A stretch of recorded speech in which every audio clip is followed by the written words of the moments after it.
exact moment I started recording, my neighbour put the lawnmower on. Hi everyone, welcome to my channel. My name is Jo. I am Belushi Stitches here on Flosstube and also over on Instagram. This is a channel about cross stitch. If you're new here, welcome. Thank you for stopping by. I hope you find something here that you like.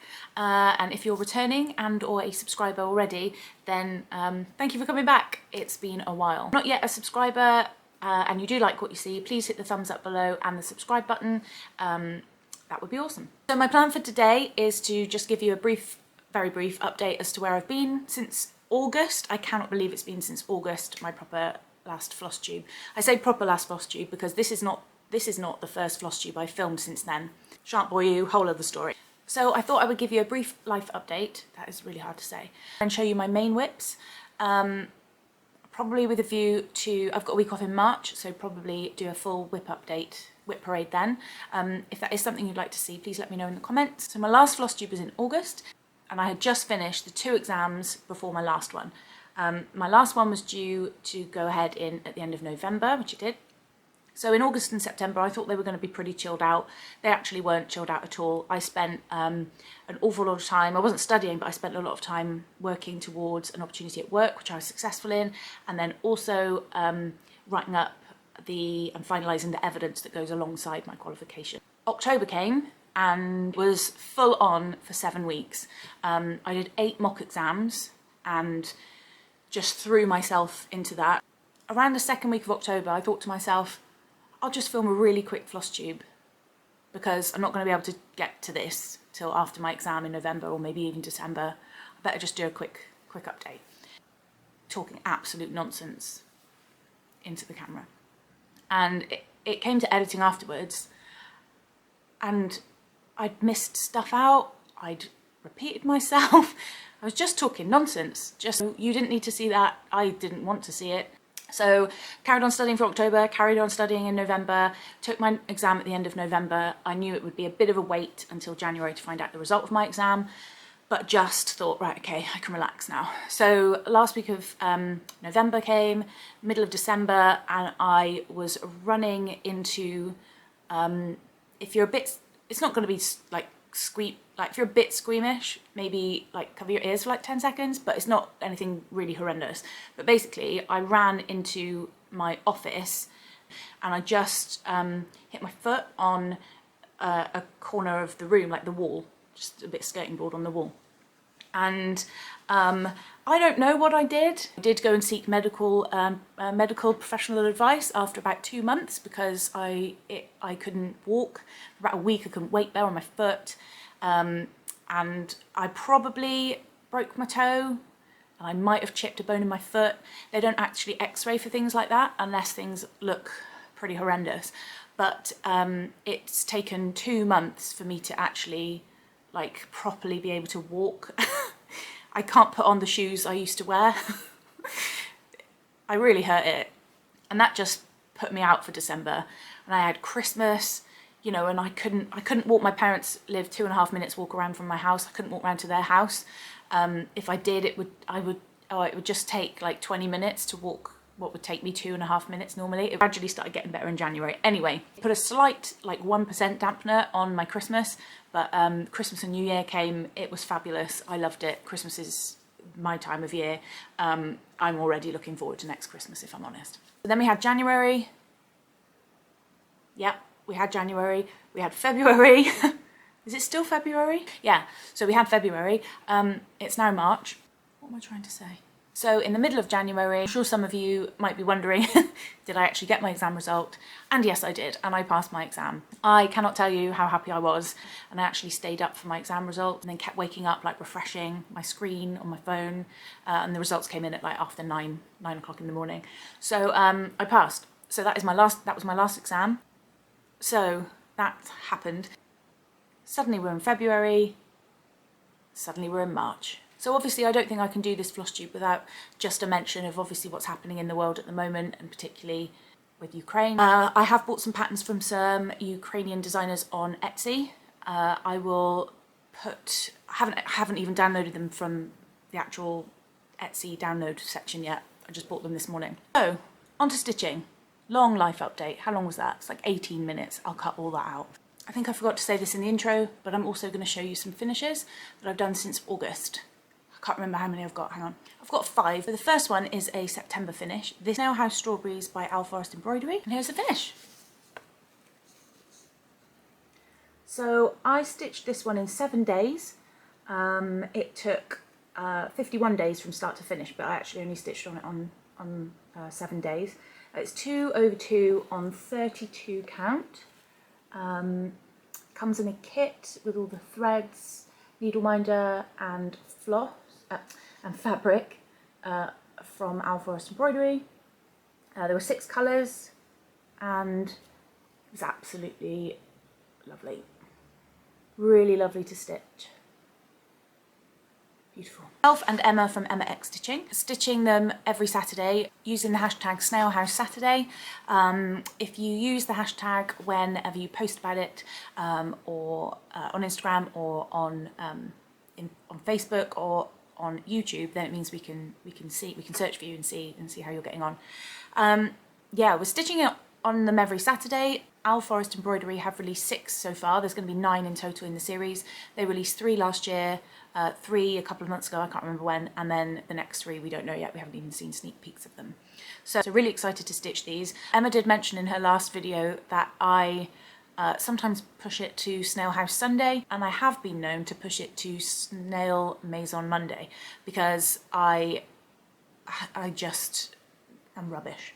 These finishes aren't in order, but the next one I wanted to show you was the Forget Me Not, which is the one I nearly forgot. Forget Me Not Snail House. This is also finished.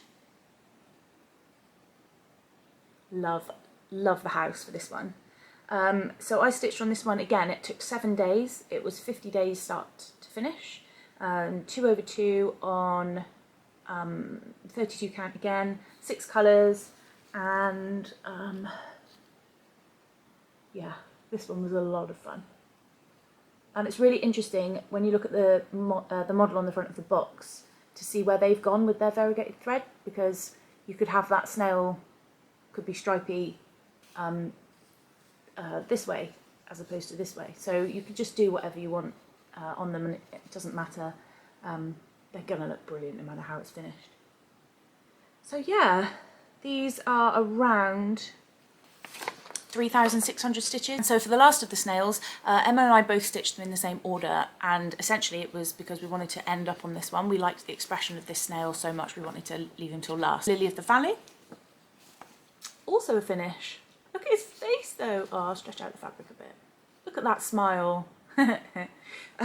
This one took me 9 days, over 56 days in total, 7 colours, again 2/2, 32 count. Everything comes in the kit. I just love every part of it. I just love them.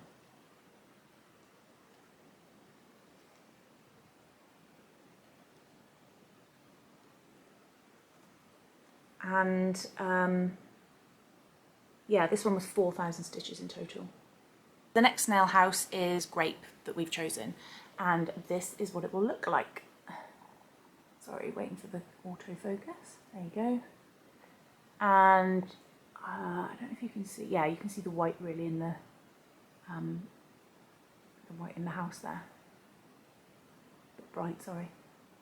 What I did with the first 3 was the pattern is in the box on paper. I scanned it in for my own personal use, and then I uploaded it onto Pattern Keeper. And while you can't search for a symbol once you go through that method, you can still highlight the bits that you want, which is great. With this one, I'm a bit late to the party, but there are QR codes on the bottom of these boxes for Owl Forest kits, and most of them. And when you scan that, it provides you with a downloadable file, which can only be used in the app called Cross Stitch Saga, which is an app similar to Pattern Keeper in that you can highlight your stitches, count the amount of stitches you do, highlight symbols, cross them off, that sort of thing.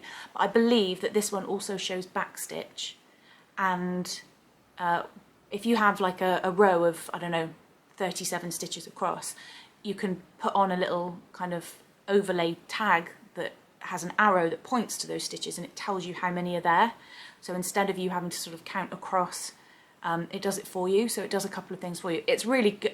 It's really good. I've only worked on it for one day, and I've put this one into Cross Stitch Saga, and I'm not fully aware or fully au fait with all of the functionalities yet. I'm sure I'm probably missing something really obvious, but at the moment I'm using Cross Stitch Saga. I can't get through a Flosstube without saying crotch stitch. It's just not.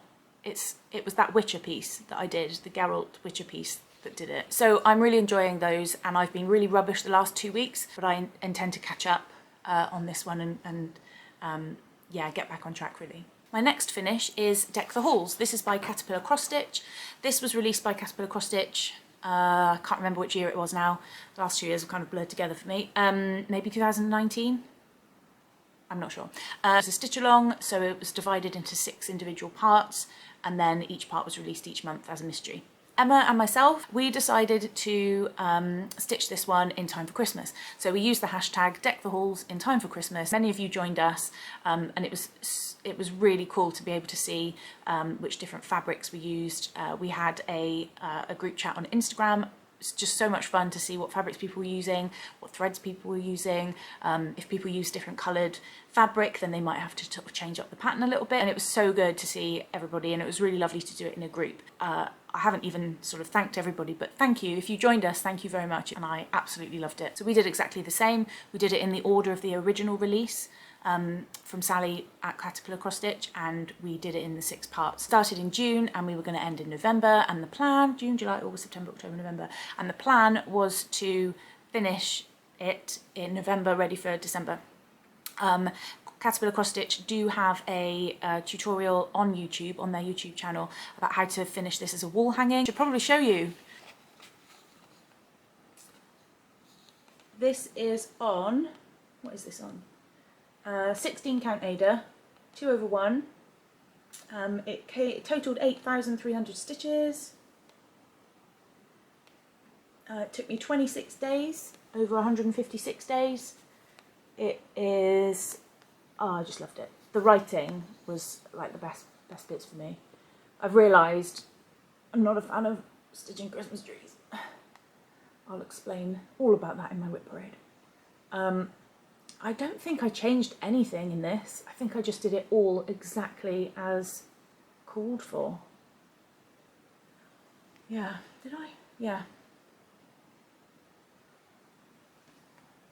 I absolutely love that one. I will be finishing it. Maybe barely finish anything. So my last finish is Pumpkin Spice by Christine Shannon Design. I absolutely loved stitching this one. I absolutely loved it. This was my first foray into 40 count. I stitched it in hand using the sewing method with 1 strand, and I just love it. I also love how small it is. I'll show you now. This is Pumpkin Spice. So I stitched this one. It took me 11 days. Start to finish, it's 32 days, but I stitched on it for 11 days. 1 strand over 2. Yeah, 14 colours, 40 count. I can't remember the name of the colour of the fabric. I'm not really there with fabrics just yet. 5,200 stitches in total, and I should be able to get you quite a good zoom in.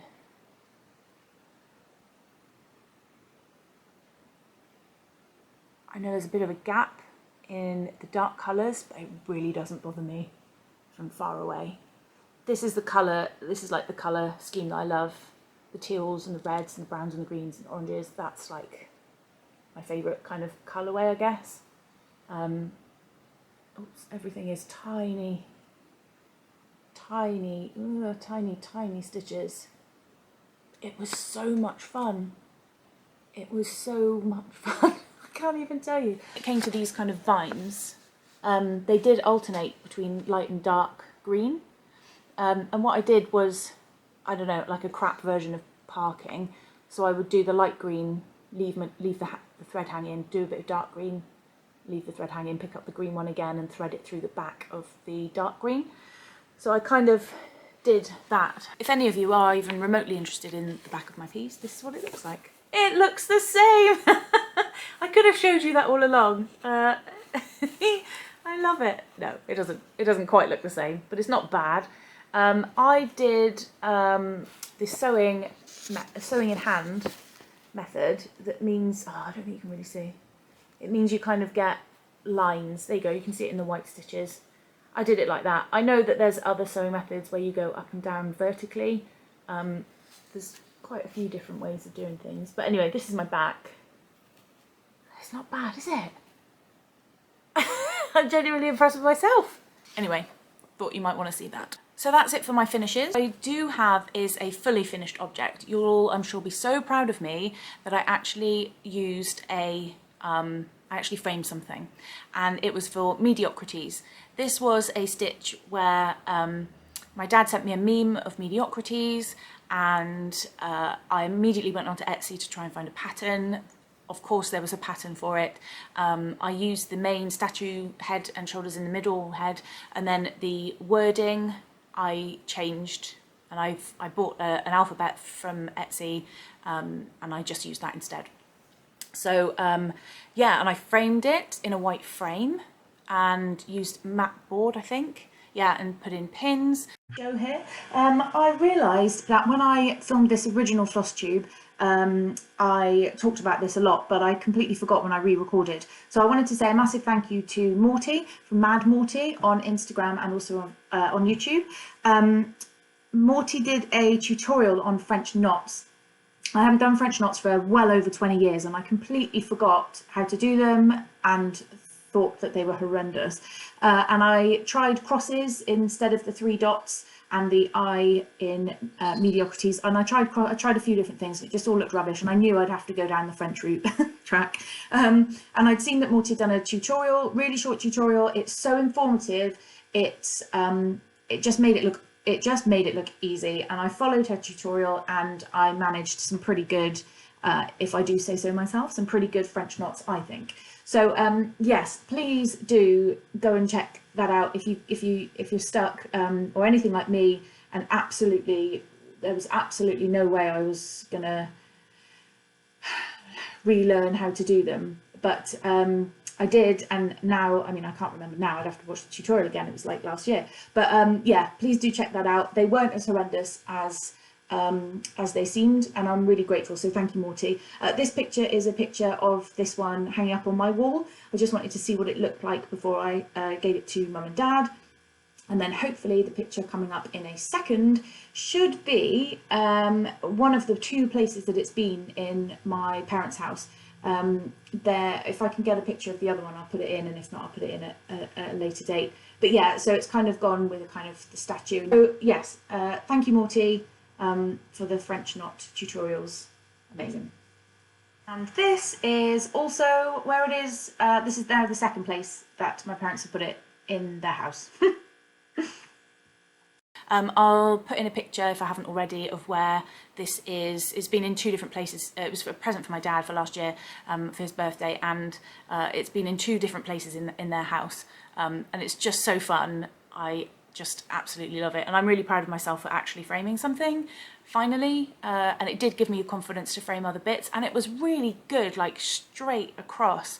Genuinely quite proud of myself. That one was on Ada, 18 count Ada, so I don't know how I'll fare with kind of a linen or even weave framing, but it certainly gave me a bit of motivation to have a go at least, which I will do at some point in the future. So now WIPs. So I'm just going to show you my main WIPs at the moment. There are 4, and I'm going to show you the rest of my WIPs, as I said, in my WIP parade next week. So I've chosen, so you've already seen the Snail House Saturday.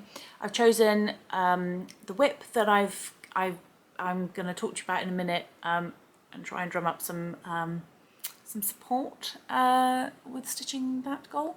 But then also I have 2 stitch-alongs that I'm currently doing with Emma X Stitching. So where to start? Okay, so I, over the Christmas period, watched a whole heap of WIP parades. They were inspiring and hugely enabling, so I have the longest cross-stitch wish list now you can imagine. They were great, and I'd never really been somebody who's kind of thought or planned that far ahead, or kind of thought year by year, but with the studying that I've had to do, I have had to do that. So the last exam of each level I've wanted to do in November, so I've cut the November of that year, so I've had to kind of track backwards and get the other 3 exams done before that November one. So I have had, like on the wall, you can't see it, but I've got my wall planner from my studies, and I did have to block out the whole year and work out what I wanted to do. So I suppose as well with the kind of last 2 years relating to the pandemic, I suppose there's another way of like kind of looking at year by year kind of thing. I don't know, it just kind of maybe changed the way I looked at things or changed how I could do things. So I was kind of watching everyone's WIP parades and goals and plans for the year, and it made me kind of think about what did I want to do. I have more WIPs now than I'm happy to have. I'm not stitching on some of them. I'm stopping on them for months and starting them again. And I think at the beginning of last year, when I got to like 6 or 7 WIPs, I was like, this is too many. I now have something like 27. And for some people that's an awful lot. For some people that's nothing. It's all about what you're happy with, and that's too many for me. But at least, apart from one of them, I absolutely love every single one of them. So as I was watching these WIP parades and plans and stuff, there were a few people who were saying, oh, my plan is to work on all my full coverages and get them all to 5% by the end of the year or whatever. And then other people were saying, oh, I've got this WIP, I'm just gonna do a little bit every week or every month or whatever. And then other people were saying, oh, you know, I've got this amount of stitches to do, but you know, this full coverage or these or all of their full coverages that are going to take them 5, 10, 20 years, and they were okay with that, and that's what their plan was. So everyone was doing really different things, and I did sort of think about what I wanted to do. So I've got a couple of big, I say big in comparison to some of my WIPs, they're not, but I've got a couple of full coverages, and I was thinking I could finish some of those full coverages pretty quickly. What I've got on my spreadsheet, my trusty spreadsheet, so I've got the workings on this spreadsheet that if I have stitched on them, I've made a note of the stitches I've done, and then I've just averaged out how many stitches on average can I get done on a day if I work on that particular piece, and then worked out how many stitches are left, divide it by the average stitches that I can do, and that will give me how many days it will take me to finish it. So for instance, there's a Gecko Rouge Robin, which if I stitched on that one for the day with nothing else going on, it would take me 25 days to finish. I've got the Cat's Love piece, and if I stitched exclusively on that, it would take me 48 days. Gecko Rouge B, for instance, would take me 149 days. That's quite a big one. So I was thinking, oh, and I've got an astronaut piece, that would take me 33 days to stitch. So I was thinking, oh, maybe I could do those first. Maybe I could start on the smaller full coverages, get them done, and gradually work up to the big ones. Or start on the bigger ones and gradually work down to the small ones. So many different ways of doing it. Or do I choose like a rotation and pick, you know, one each day, a certain amount of stitches, or 27, I've got 27 WIPs.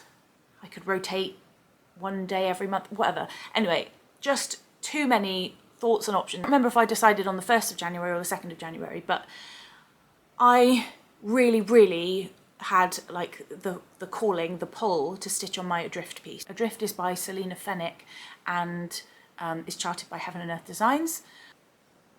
It is this one.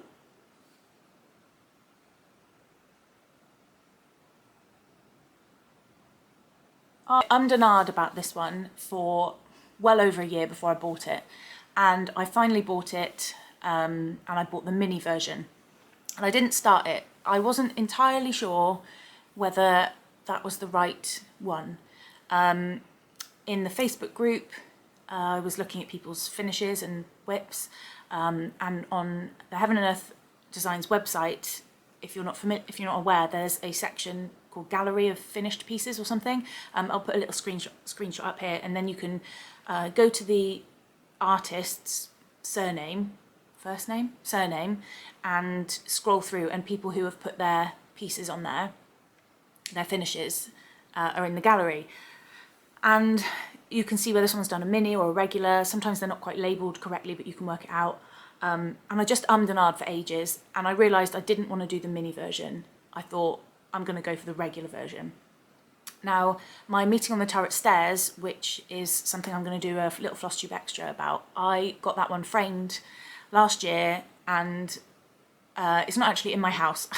When I brought it home, sidebar, when I brought it home, I'd taken in a package from my neighbour. It was a chair in a massive box in my porch, and I couldn't actually carry the frame through the porch because this box was so massive. So I took it to my mum and dad's house, and it has stayed there ever since. My mum says every day when she gets up, she has to turn it round so it doesn't face the sun, and then every day turn it back again so she can see it. I'm so sorry, Mum. I will have it eventually. I also didn't know which wall I wanted to put it on, and I also just wasn't in the right frame of mind to make a decision about certain things. So my mum has had it for ages now. It was framed absolutely beautifully, and I just kind of, it hit me. There's something about Adrift. I just really wanted to do the regular size one, but there's something about having that piece framed, and it's absolutely massive.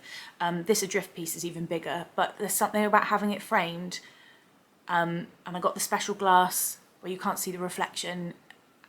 It is just incredible, and it just made me want Adrift framed. It's all about the finish. People stitch for different reasons. They stitch because they like the new starts, or some people stitch because they want the finish. Some people stitch because they enjoy the process and just stitching on it. I think I'm probably a mixture of everything, but for this Adrift piece, it is for the finish. It is for the framed. I can visualize it. Now I've got Meeting on the Turret Stairs framed, I can visualize this one, and I just want it finished and I want it framed. So I made a decision to finish my HAED in the year. So this one is 400 by 574 stitches, which is a total of 229,600 stitches. I'm stitching this one on 18 count, 2/1. I really like 18 count, even though it's going to be massive, even though it's going to be expensive to buy all the floss and all that sort of thing, and it's like really tricky wrangling with all the fabric. So I started this one on the 24th of December 2020. This was my Christmas Eve start. Stitched on it until about February, and I'd done about 11,000 stitches.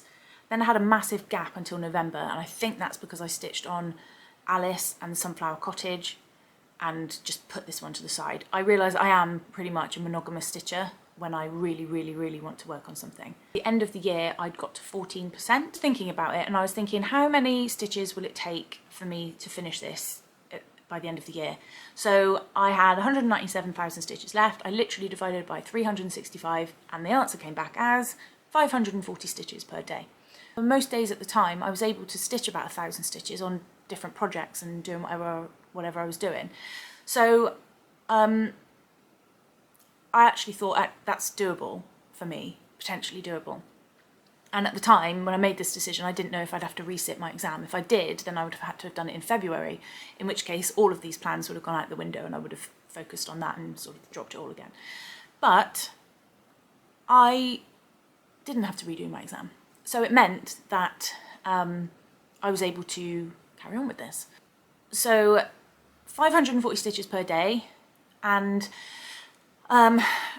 I decided to kind of use the time I was studying before as the initial part, just to see how I could do. But when I was studying, I used to be getting up and studying at like 6:15, 6:30 in the morning before work, and then studying at lunchtime, and then studying straight after work and all that sort of thing. And you know, on Saturdays and Sundays or days off, all my days off were all studying time. So now that my studies are finished, I should be able to actually have weekends, have weeks off, have actual annual leave that won't be used as study time, and I'm stitching for an hour every single morning. So I get up, get my coffee, sit down for an hour. I literally put a timer on my Kindle and stitch for an hour, go upstairs and get ready for work, start work at 8, and that is working for me. I got into such a routine studying before work that I've been able to just carry that on now. The last 2 years have been a shock for all of us, so who knows where we're going to be this year, but I thought it's a goal. My plan is to stitch on this 540 stitches every day until the end of the year, and if I can overstitch, reduce the amount I have to stitch going forward. And that is actually what's happened. So I've managed to stitch every single day in January 540 stitches. I've got this little notebook.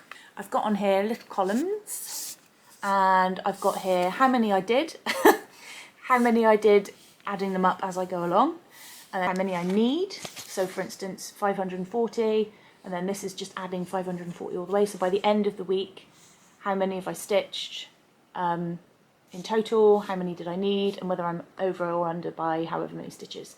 By the end of January, I had stitched over by 2,363 stitches, and so I was able to reduce my target for February to 533 stitches. So then I stitched all of February, and then by the end of February I'd over stitched my target by 4,432 stitches, which means that for March my target is now 518 stitches. Editing Joe here. I just thought I'd jump in again. I absolutely cannot remember everything and keep it all in my head when I'm filming Flosstube, so I always forget stuff. And I also realised that this is like the numbers edition, and I apologise for that if that's not for you. I won't always do this, I promise.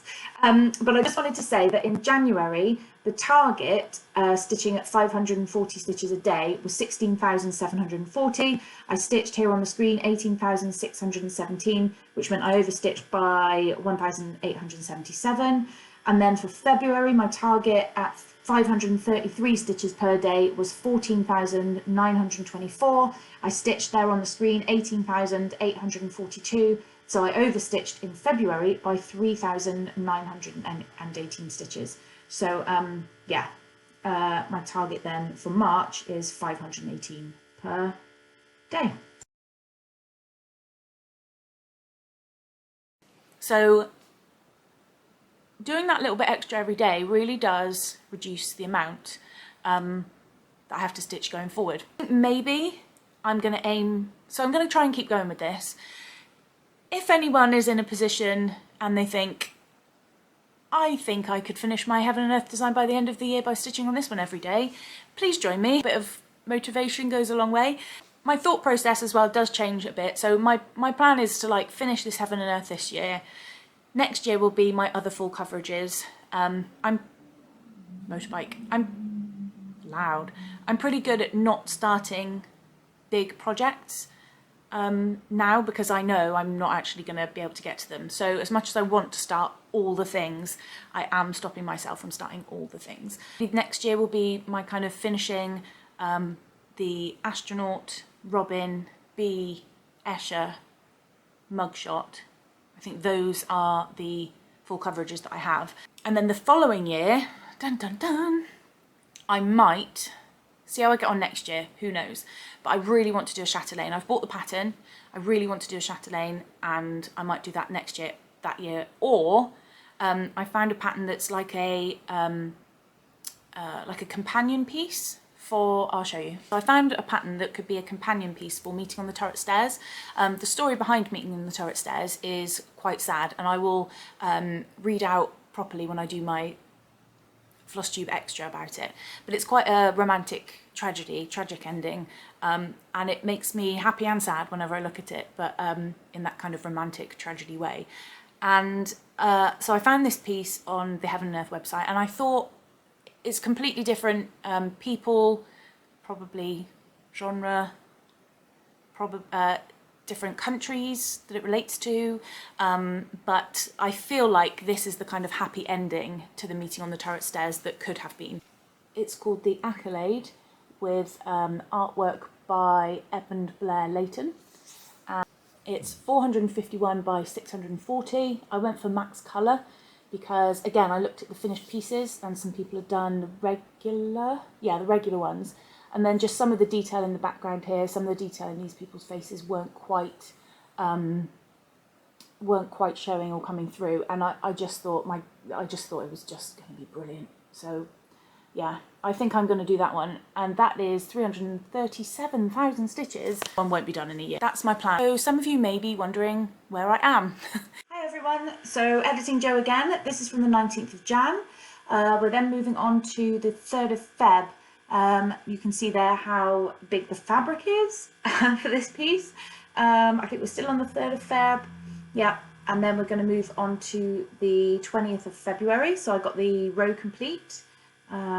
Just a bit of a close-up on some of the pieces here. That looks like the same photo to me. I think, yeah, that was to try and get show you the Krynic that's in it, quite a lot. Lovely close-up of her face. Then we're moving on to the 5th of March. This is where I am at the moment. This is on the hoop. I just moved the hoop. So I've got the Rofe, I've got my most recent page finish I took a picture of yesterday, so I should already have shown you that. This is where I am now. I'm not going to take this one off the hoop because I've shown you the picture, but also because it's just an absolute nightmare with the fabric. But this is where I am now. Ooh. It's so cool. So that's where her head is. This is the first bit of hair before her arm kind of divides. And then this is back, I think this is hair here. And then her waist comes down here. That's the side boob. So when I said I was working on that, I was not joking. Just to bring you in really close. The colours in the skin are incredible. They are just green and pink and purple, sorry, green, pink, purple, a couple of colours of tan. But when you're really up close to these colours, they just look bizarre. But from far away, I mean, it just works, I think. She looks particularly grey here. She's not that grey in real life. Real life being, you know. Anyway, so yeah, I'm on 18 count. This is, you can see a little bit through, but again, you could see a little bit through in my meeting in the turret stairs. And once it's framed, you literally can't, you just can't see. It just looks amazing. So this is where I am so far. If you're interested, I'm going to show you the back. If I get this to you. I'm doing full, I'm doing cross country and pin stitch to end and the loop start. It's not bad. I'm getting there. This one does have Krynic in it, and the Krynic is, I've used Krynic in a couple of projects when I was younger, and then I most recently used it in my Escher 3 spheres piece, and I absolutely hated it. That's also on 18 count, exactly the same as this one. And I didn't realise that there were a couple of things I could do to make it better. And in the Escher piece, I put it off because I really hated it. So I stitched all the DMC first, then used the Krynic over the top of it. And as I stitched, it would pull my DMC. So the whole section where it's the Krynic is mixed in with the DMC to get that effect. The DMC stitches are really like bobbly, so it doesn't look smooth and flat and nice. On this one I did it differently. If there was Krynic there, I did Krynic first, and then it's so much easier to stitch the DMC afterwards. So much easier because the Krynic's got space to stitch up, and it's just brilliant. I also used a little bit of thread magic, thread heaven, which is like a waxy kind of thing, and you just run it over your thread. It makes it a little bit smoother. I did slightly shorter lengths, and I still stitched I still stitched it two-handed, but I honestly would recommend doing the Krynic first. I don't know if that's the right thing to do, but that helped me, and everything lays flat and it looks brilliant, and when you look at it from the side you don't notice it's not all bobbly. I really liked it. That's how I'll do it from going forward for sure. So the next thing I wanted to show you is just how I'm storing my floss. Last year, maybe the year before, can't remember, bought some Annie's Keepers tags, and they are hole at the top, hole at the bottom with this ridge, and they're ridged here so that you can get these slides, these sort of metal plastic. Must be are they plastic? These long, thin hangers that you just clip these into, so they're in a row. I prefer them like this. I like them on the ring. I like the noise they make. I like that when I'm not using them, and I've shown you this many times, but I'm going to show you again. Actually, I might not have shown you at all. I might have just done it on all the floss tubes that I've recorded and never shown you. I just tied them in a knot. Really loose knot, just to keep it together. This is the other one I have, and I've got my early numbers up to 3000s, and then the 3000s start on the other one. You'll see that there's kind of messy bits up here. and that's because when I have a piece where I don't need the full length, I will just put it through the hole so that I can use it next time. Especially helpful for the confetti sections because you only need tiny short bits. So if I need a particular colour, I will just pull this one out separately and I will tie all the rest in a knot. Again, a loose knot, but I'll just tie that, and then I've left this one hanging so I can get to it. One thing I've noticed recently, this is a good one to show you, the one I've just randomly pulled out. Honestly, total fluke, but this one I've actually turned around. So on the others, this ridge bit is mainly through this hole, but I've turned this one around, and it's because my floss was fraying. There was like fur build up, like on this one, for instance. I don't know if you'll be able to see, but there's a bit of fur build up here. There's a bit of fluff build up here. You see that there, off to the side. Sort of a bit of a chip in them. Not really a chip, but more a, like, that probably sounds horrendous. I'm really sorry if that sounds horrendous. But can you see that line there? There's almost like a bit of a I can't think of the word, not a default. Like a, I don't know, you can see the line there. I've spun this one round as well because, I don't know if you can even really see it. You can see that tiny little line there? It just meant that my floss was fraying slightly because I guess every time I was just taking a strand off, it was kind of running against this kind of scratch. It's like a scratch or a dent mark. And the only thing, but I've fixed it by just turning the chip round and turning the sticker upside down. It's not a big thing. It's taken me ages to work out what that was because that hasn't happened on any of my other thread drops, but that's what that is. So, do you think I can do it? It's a bit punchy. My goal is a bit punchy. Don't know if I'll be able to keep that up, but I have managed to keep it up so far. Some days I stitch under, some days I stitch over, but on average by the end of the week I've stitched over my target, and then that has allowed me to kind of reduce the amount I have to stitch the following month.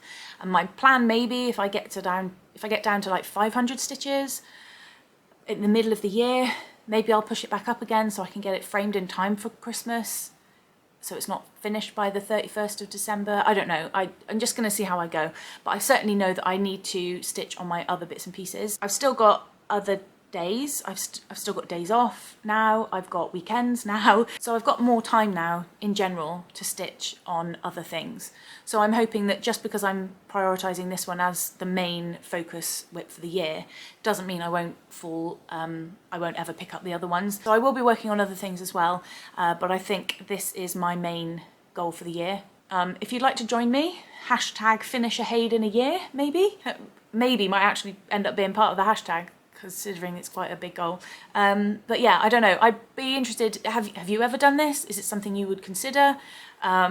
Is it a bit scary to work it out? Because that can be quite terrifying, to actually look at how many stitches you need to do per day to get it done by the end of the year. Some of you may wish to not even think that this is an option, and I completely understand. But if anyone is interested in giving this a go, please let me know. Okay, so moving on to my other WIPs. My next WIP is Hello Petal by Caterpillar Cross Stitch. This is a stitch along with myself and Emma X Stitching. We are stitching this one into 4 parts. This was released by Caterpillar Cross Stitch last year on its own, so not as part as a stitch along. We've separated the 4 areas. I'll put a picture up of the separate sections. We're stitching this one from January till April. Both myself and Emma are doing a little bit of a colour conversion on this one. We are changing the colour of the sheep, the mouse and the rabbit. And I must say thank you to Beth from Stitch with Beth, and also to Sarah, the Clumsy Stitcher. Colour conversions, kind of a bit of a mixture of both, and some of them I'm copying what they did. Their colours are fantastic, and both of us are going to be using them and are very grateful. So this is where I am so far. So I've done January section. January section was the trunk, the grass, the sheep with the bird. I've changed the colour of the sheep slightly. I February section was the 2 daffodils with the mouse. Again, I've changed the colour of the mouse. The 3rd section, we're going to go across to the right here and stitch the rabbit, but I will be changing the colour of the rabbit. And then the 4th section will be the section right at the top, which where there are no changes. We're not planning on making any changes to that section, so it should be pretty quick to stitch up, which is good because our next stitch along starts in April, which I'll tell you about in the next one. So this is Hello Petal. If you are interested, we have the hashtag Hello Petal, nice spring in your step. Last year, Emma and I did a stitch along for Hello Pumpkin. This is the finished piece. And this is the one where we had an awful lot of people joining us. It was so cool for everyone that joined us. The hashtag for that one was Hello Pumpkin, what time do you cal this? Cal for cross stitch along. You can search for that hashtag and see everyone's progress. If you're interested in stitching Hello Sunshine, that is the summer tree. Please head over to Beth at Stitch with Beth and Shan at Craft with 18 Creations. They're both running a stitch along starting this month, March. If I wasn't already stitching the spring tree, I would definitely be in with that one because I haven't stitched the summer one, and I also haven't stitched Hello Dear, which is the winter tree. So yeah, I've got a lot of tree stitching to do. And thank you, Beth, as well, for shouting out Emma and I in your last video with the crediting. Much appreciated, but I'm glad that you were both able to bring Hello Sunshine to a stitch along. Emma's already stitched that one, so that's not one we were going to do. That's what I'm going to have to do on my own later. But yeah, thank you for mentioning us. I genuinely would be joining in if I didn't already have one on the go. We're nearly there. So my last WIP, this is Under the Sea. This is Lakeside Needlecraft. This was a stitch along, I can't remember when. Does it have the year on it? Not on my piece of paper. The pattern is by Jareen Jones, and I absolutely love it. I don't think this picture really does it justice, if I'm perfectly honest. I've seen a few people on YouTube have finished this one or working on it, and it just looks amazing stitched up. So again, this is something that Emma and I decided to stitch throughout the year, and the main our plans have kind of, they're not changed, but they're kind of progressing as we go. But the plan was, and still is, to stitch kind of, there's a lot of stuff going on, but basically there's kind of like a big motif. So the octopus, the shark, these 2 fish, submarine, seahorse, jellyfish, mermaid, manta ray, tortoise, this is so hard doing it backwards, diver, yeah, lobster, what's that, and then the crab drum, is that like a bass drum? And so our plan is, there's 12, there's sort of 12 sections in the motifs I just called out. So we thought January, February, March, April, May, June, July, August, September, October, November, December. That's the plan, so 12 months. And then all this other back stuff, all these other small fish and all this sort of motifs here, maybe even the sand, because that's quite a lot. Maybe do that afterwards. Emma has mentioned that she may later on in the year stitch, like kind of go back to the section and maybe stitch it all up, and there's back, because there's quite a lot of back stitch, quite a lot. Look at his face. Yeah, so quite a lot of back stitch, got a lot of sort of fiddly bits in the background, but that's the plan. We don't have a hashtag for this. If we've thought of one by the time this is on, you're watching this, I'll put it on the screen. Did we? No. The wonderful thing about this one as well is that I was mentioning to Kelly from Animal Instinct and Animal Stitches on Flosstube and on Instagram that Emma and I were stitching this one, and Kelly said, I've got this one in my stash, ready, kitted up, ready to go. And in the space of about 3 days, Kelly had surpassed me and was already on the shark. So yeah, the 3 of us are stitching this one. Please let us know if you want to join us. Again, it's not finalised. We might backstitch as we go. We might decide to do the backstitch at the end. Like, we haven't really decided. but the plan is just to try at least to get those big motifs done, one per month. It'd be awesome if you could join us. So I haven't taken this one out of the, I've taken it out of the hoop, but I haven't unpinned it. This is literally how I work, but just without the hoop. Here's the octopus. This is where I am so far. He was so much fun. He was so much fun to stitch. Just the back stitch left for him. This is my beginning of the shark. Poor effort, Joanna. This was February. Terrible attempt. And so yeah, I have got some catching up to do on this one. I think I got a little bit besieged by Adrift, and so I'm going to get back to this one today now. Yeah, absolutely love it. And tiny stitches. This is on 36 count. The fabric came from Lakeside Needlecraft in the UK. You can order. Is this a kit? Can't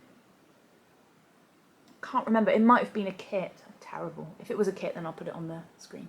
But yeah, that's where I am with Under the Sea. And one of the other reasons I'm a bit behind on these two is because I pulled out all my WIPs, took them all out of the project bags, recorded a little bit, and then my battery died on my camera. This was like last week sometime. My battery died on my camera, then my camera overheated, then I couldn't transfer any files to my computer, and I just, at that point, packed everything away into a cupboard and thought I don't want to look at any of it, and till I got over myself.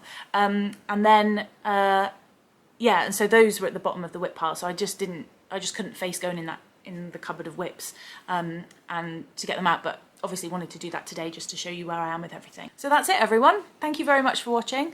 If you want to join me on a finish a HAED in a year escapade, then please let me know.